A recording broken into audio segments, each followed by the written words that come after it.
Kaitlan Collins just made the biggest mistake of her CNN career. What she said to Congresswoman Jasmine Crockett on live television left the entire studio in complete shock. And Crockett's response was so devastating that Collins couldn't even form a comeback. The moment that happened next went viral in under 10 minutes and may have just ended Collins's reputation as a tough interviewer forever. Before we dive into how a Texas congresswoman just demolished one of CNN's biggest stars, drop a comment telling us where you're watching from and smash that subscribe button so you don't miss the next political takedown that has everyone talking. The CNN studio lights blazed hot as Kaitlan Collins sat across from Congresswoman Jasmine Crockett, her perfectly styled blonde hair catching the camera's glare. Collins had that familiar smirk on her face, the same one she'd worn when grilling politicians for months. She thought this would be just another easy interview with a freshman congresswoman. She had no idea she was about to face the most humiliating moment of her career. The studio atmosphere was electric with tension, even before the cameras started rolling. Collins had spent the morning preparing what she thought would be a simple takedown of another inexperienced Democrat. Her research team had briefed her on Crockett's relatively short time in Congress, and Collins was confident she could expose the congresswoman as another politician who was all talk and no substance. What Collins didn't know was that Crockett had done her own homework. The congresswoman had watched hours of Collins' previous interviews, studying her tactics, her favorite attack lines, and most importantly, her weaknesses. Crockett knew exactly what kind of interview this was going to be, and she came prepared for war. The production crew moved around the set with nervous energy. Word had already spread through the CNN newsroom that this interview might get heated.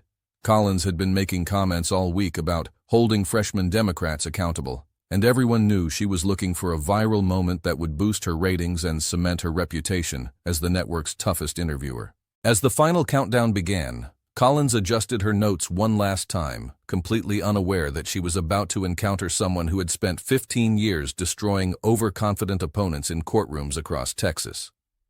Crockett sat quietly, her hands folded, looking calm and composed.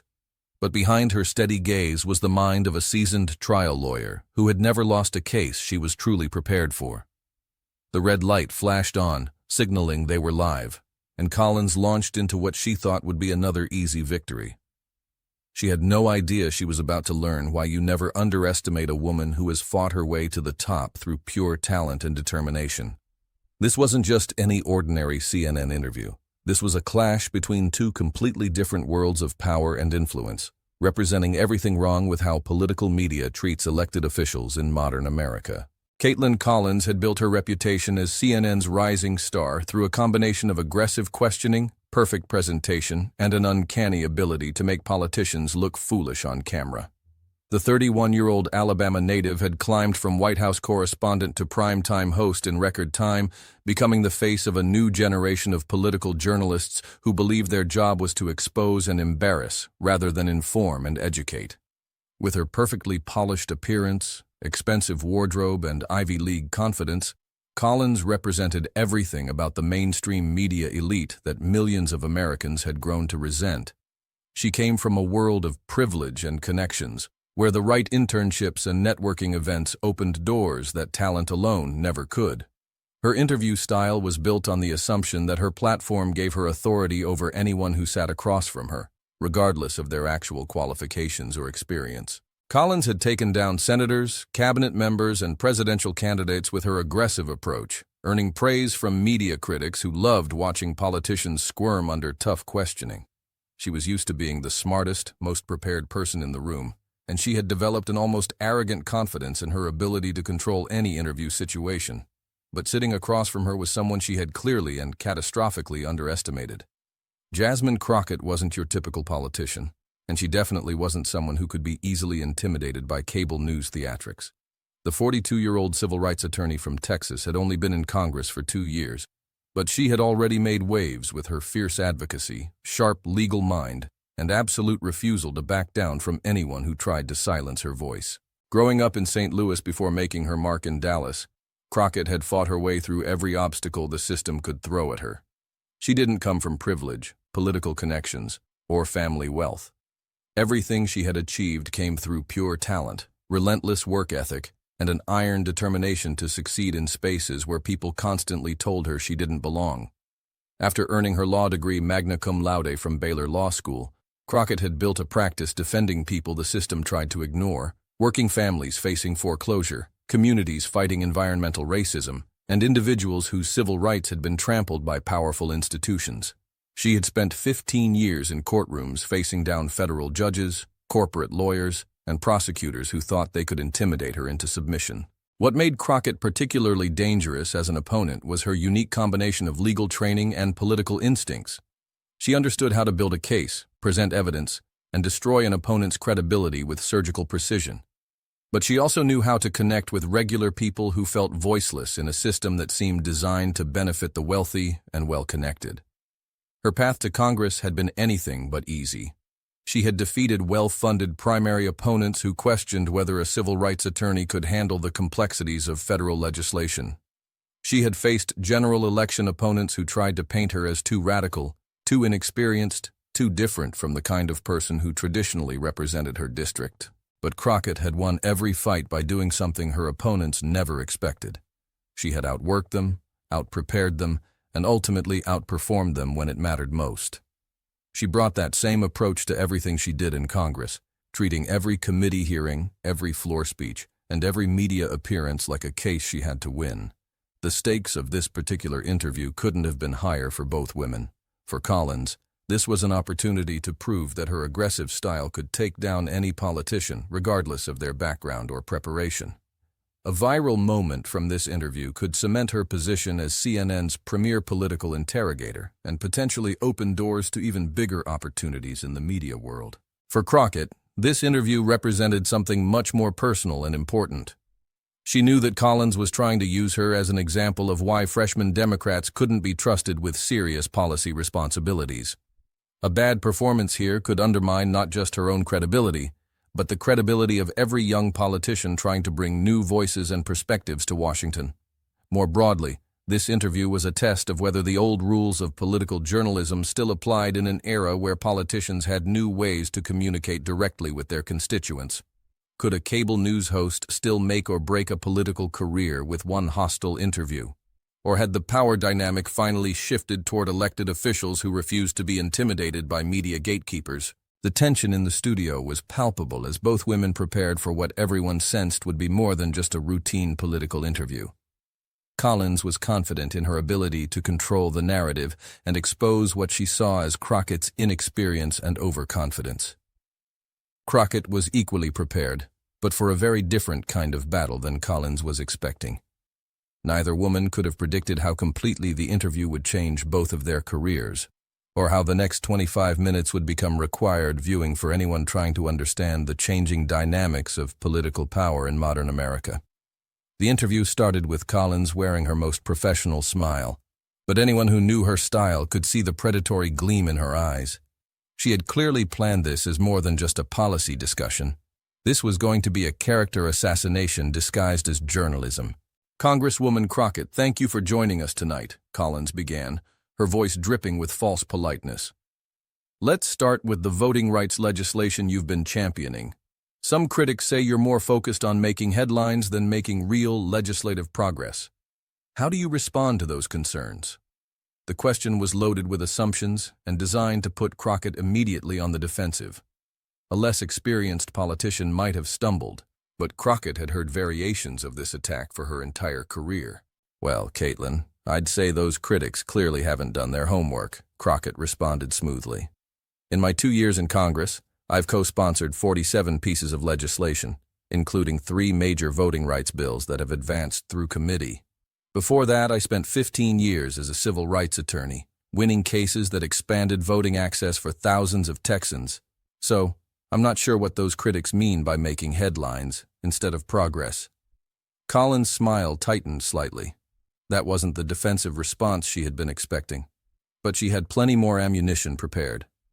"Right, but let's be honest here," Collins said, leaning forward with the aggressive posture that had become her trademark. 2 years in Congress is hardly enough time to understand the complexities of federal voting legislation. Don't you think issues this important require more institutional knowledge, more experience with how things actually work in Washington? The question was clearly designed to paint Crockett as an inexperienced outsider who didn't understand how real politics worked. It was the kind of condescending attack that Collins had used successfully against dozens of other politicians. But Crockett didn't take the bait. Instead, she smiled slightly and tilted her head. "That's an interesting perspective, Kaitlan. Are you suggesting that the people of Texas made a mistake when they elected me to represent them? Because I'm pretty sure they knew exactly what my experience was when they chose me over my opponents." The response was perfect. It turned Collins's attack back on her while subtly questioning whether a cable news host should be second-guessing the judgment of voters. Collins realized she was dealing with someone more skilled than she had anticipated, and her approach became even more aggressive. "Come on, though," Collins pressed, her voice getting sharper. "There's a huge difference between local courthouse politics and the big leagues of federal legislation. Don't you think American voters deserve representatives who've proven they can handle major policy challenges on the national stage?" The insult was barely disguised now. Collins was essentially calling Crockett a small-time lawyer who was out of her depth in Washington. The CNN production crew behind the cameras started shifting uncomfortably. This was getting more personal than anyone had expected. Crockett's jaw tightened almost imperceptibly, but her voice remained steady and controlled. "I think American voters deserve representatives who understand their actual problems, not just Washington insider games. My clients in Texas didn't care about my institutional knowledge. They cared about whether I could win their cases and protect their rights. And I did that for 15 years before anyone ever heard of me." Collins sensed she was getting under Crockett's skin, and she decided to go for the kill. She leaned back in her chair with that patronizing smile that had made her famous among political junkies who loved watching politicians get destroyed on television. "Look, Jasmine, can I call you Jasmine?" Collins said, not waiting for an answer. "I appreciate your passion, I really do. But let's be realistic here. You're clearly out of your league when it comes to complex federal policy. Maybe you should focus on learning the ropes before trying to lead on major legislation that affects millions of Americans." The words hit the studio like a physical blow. The camera operators looked at each other in shock. Collins had just publicly dismissed a sitting member of Congress as incompetent on live television, using the kind of condescending tone usually reserved for scolding children. Even Collins's own production team knew she had crossed a line. This wasn't tough journalism anymore. This was outright disrespect designed to humiliate rather than inform. But Crockett didn't explode in anger. She didn't shout or storm off the set. Instead, something much more dangerous happened. She smiled. It was the kind of smile every successful trial lawyer learns in their first year of practice. The expression that appears on their face right before they destroy an opponent's entire case with evidence the other side never saw coming. "Actually, Kaitlan," Crockett said, her voice deadly calm but with an edge that cut through the studio like a knife, "let's talk about who's really out of their league here. What happened next will go down as one of the most devastating takedowns in the history of political television, a masterclass in how to destroy someone's credibility while maintaining perfect composure and professionalism." Crockett straightened in her chair, and suddenly the entire dynamic of the interview shifted. This wasn't Collins' show anymore. This was Crockett's courtroom, and Collins had just walked into a trap that had been set with the precision of a seasoned prosecutor. "Since you want to talk about qualifications and being in the right league," Crockett began, her voice gaining strength and authority with every word, "let's examine the actual facts instead of the assumptions you seem to be making." Collins tried to interrupt, but Crockett held up a hand with the kind of commanding presence that had silenced hostile judges and opposing counsel for 15 years. "You mentioned my 2 years in Congress like it's somehow insignificant," Crockett continued, her legal training taking complete control. "But in those 2 years, I've co-sponsored 47 pieces of legislation, led 3 major committee investigations, and helped pass the largest expansion of voting rights in a decade. I've written policy briefs that have been cited by federal courts, and I've built coalitions that have advanced legislation through committees where more experienced members failed." The studio was completely silent now, except for the hum of the cameras and the sound of Crockett systematically dismantling Collins' entire premise. "But you want to talk about experience?" Crockett said, her voice rising with controlled passion. "Let's talk about real experience. I spent 15 years as a civil rights attorney, not sitting in some comfortable studio asking questions someone else wrote for me. I argued cases before federal courts. I defended people's constitutional rights when powerful institutions tried to crush them. I won landmark settlements that actually changed people's lives and protected their fundamental freedoms. Collins's face was turning red now. She was clearly not prepared for this level of intellectual combat, and she had no idea how to respond to someone who was systematically destroying her credibility on live television. "What exactly have you done, Kaitlan?" Crockett asked, leaning forward with the intensity of a prosecutor delivering a closing argument. "Besides asking questions and looking pretty for the cameras, have you ever actually fought for anything that mattered? Have you ever put your career on the line to defend someone who couldn't defend themselves?" The question hung in the air like an accusation. Collins tried to speak, but no coherent words came out. "But here's what really bothers me about this whole conversation," Crockett continued, her voice now cutting through the studio like a laser. "You sit there with your perfectly styled hair and your expensive CNN contract, looking down on a black woman who earned her law degree, built her own practice, and was elected by hundreds of thousands of voters to represent them in the United States Congress. And you have the absolute audacity to tell me that I'm out of my league." The words hit Collins like physical blows. This wasn't just a political takedown anymore. This was a complete destruction of everything Collins thought she represented. "Let's talk about who's really out of their league here," Crockett said, her voice rising with righteous indignation. "You went to the University of Alabama, a fine school, I'll give you that. But I graduated magna cum laude from Baylor Law School and passed the bar exam on my first try. You got your job because someone gave you a chance and you look good on camera.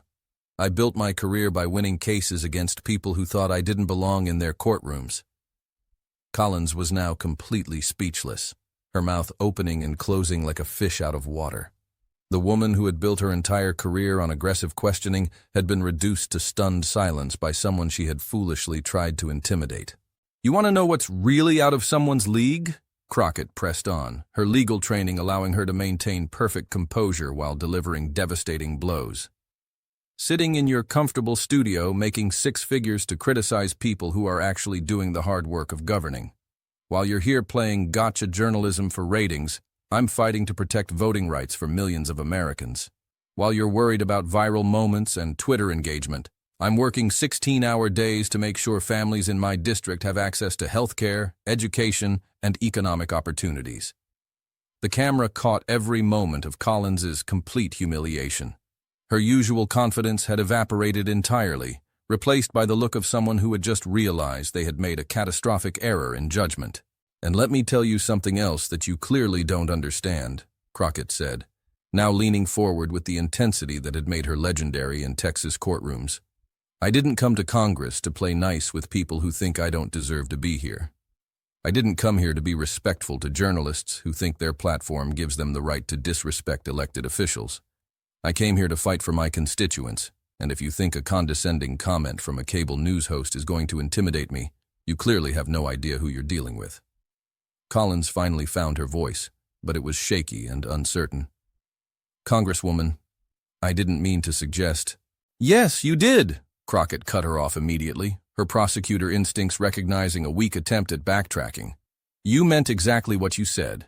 You thought you could dismiss me on national television and I would just sit here and take it like some grateful politician who needs your approval to legitimize my career."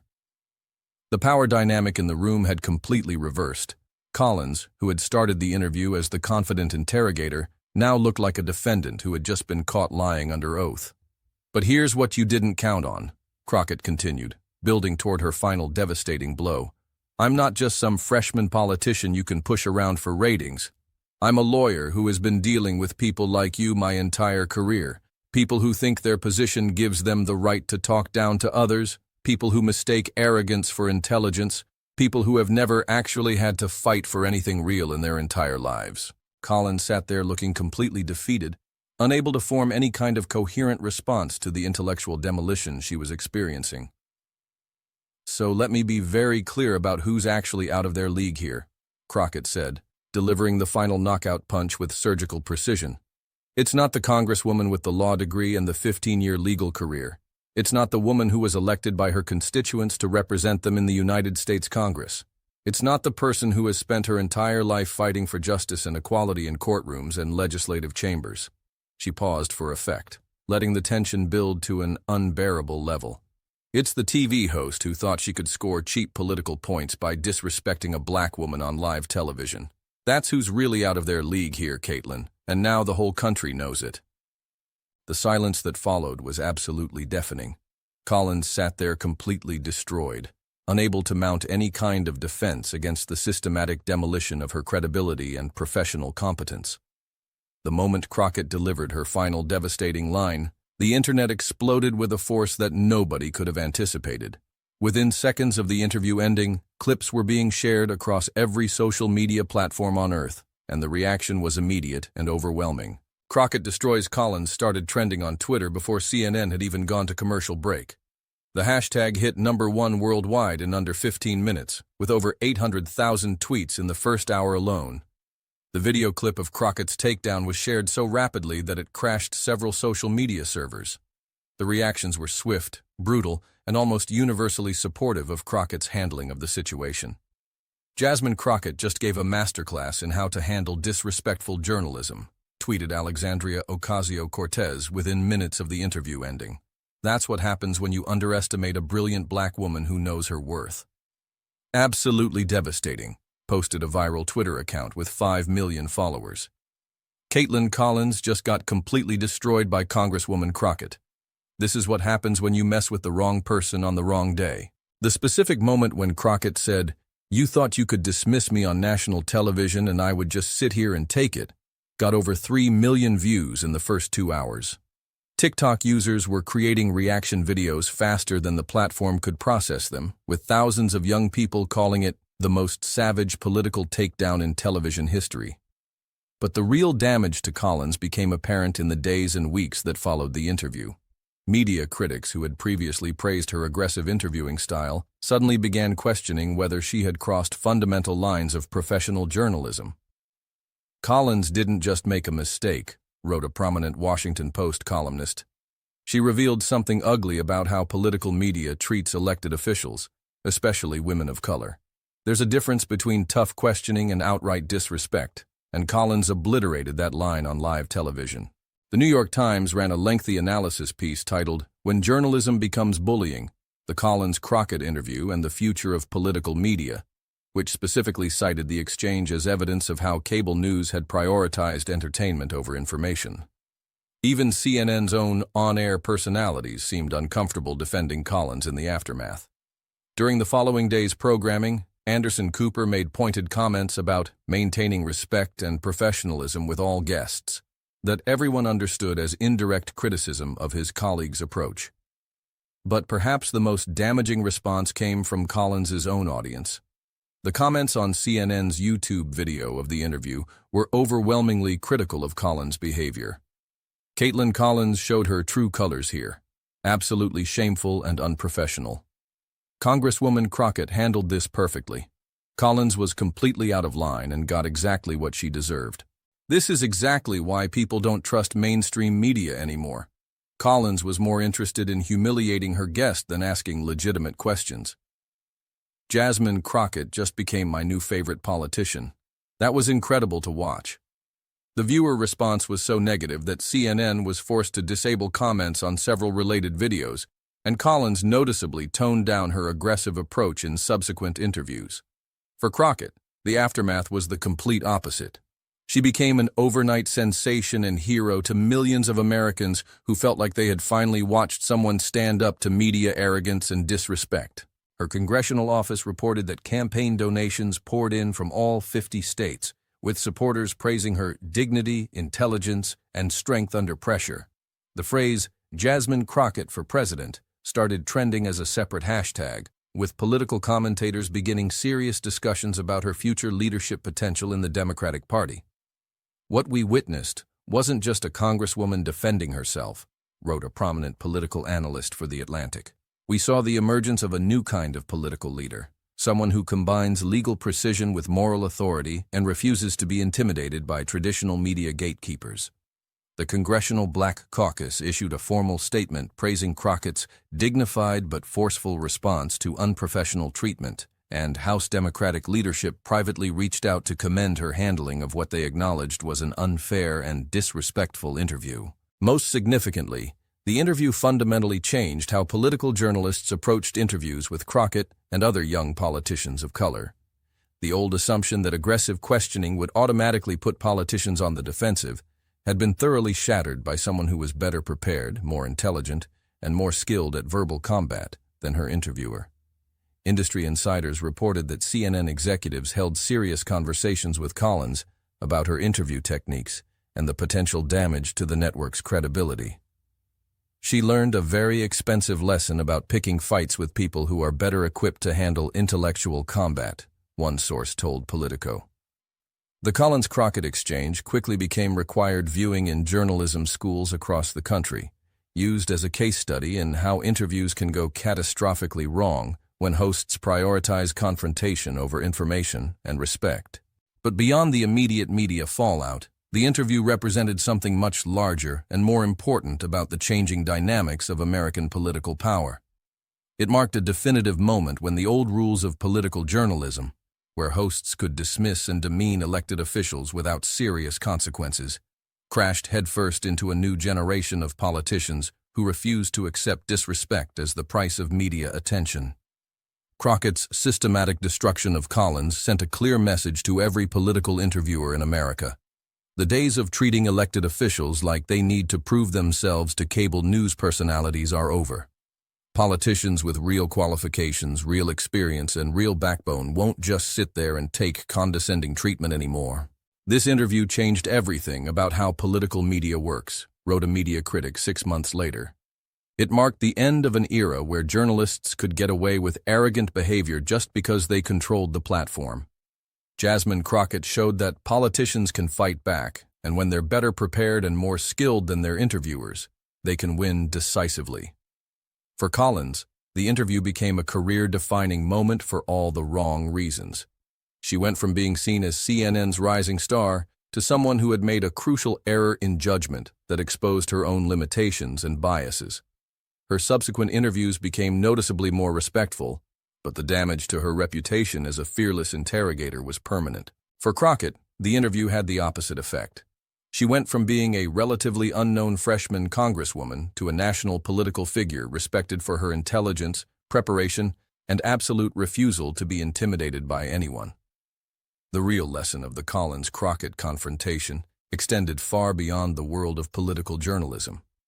It was a demonstration of what happens when preparation meets opportunity, when intelligence confronts arrogance, and when someone who has fought real battles faces off against someone who has only played games. Most importantly, it showed that in an era of social media and instant global communication, the old gatekeepers of political discourse no longer have the power they once wielded. A single moment of authentic strength and intelligence can reach millions of people directly, bypassing traditional media filters entirely. Kaitlan Collins learned the hardest way possible that when you tell someone they're out of their league, you better make absolutely certain you're not the one who's really outmatched. In this case, the woman with the law degree, the courtroom experience, and the moral authority to fight for justice showed everyone exactly who belonged in which league. The interview became a defining moment in modern American politics, proving that respect must be earned through competence and character, not demanded through position and platform.